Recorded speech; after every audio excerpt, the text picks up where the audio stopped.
યાત્રાધામ વીરપુરમાં અમૂલ ડેરીના vice chairman બનતા ગોરધનભાઈ ધામેલિયાનું ભવ્ય સ્વાગત।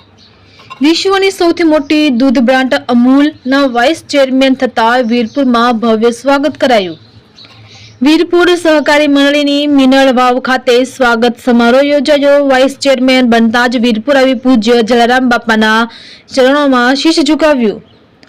55 દેશમાં દૂધ, દહીં, છાશ અમૂલની વેચાય છે। 1028 આઇટમો અમૂલ બનાવે છે। અમૂલનો વહીવટ એક નાના રાજ્યનું બજેટ હોય તેટલું 95,000 કરોડનો અમૂલ ડેરીનો વહીવટ છે।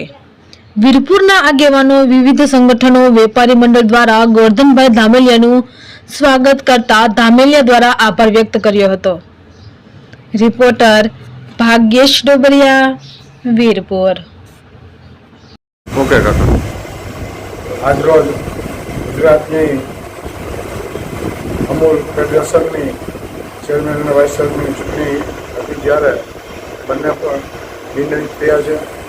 ચેરમેન તરીકે અશોકભાઈ ચૌધરી બિનહરીફ થયા છે અને વાઇસ ચેરમેન તરીકે હું। ત્યારે લોકોના હિત ક્યાં, પશુપાલકોના હિત ક્યાં જળવાય તેના માટેની તમામ પૂરતી કાળજી રાખી છે। તે બદલ આપ સૌનો આભાર માનીએ છીએ। સાથોસાથ કયા પણ જરૂર પડે પશુપાલકોને ત્યારે એમની સાથે રહીને સારામાં પોષકક્ષમ ભાવ મળે તેવી વ્યવસ્થા કરો। બસ।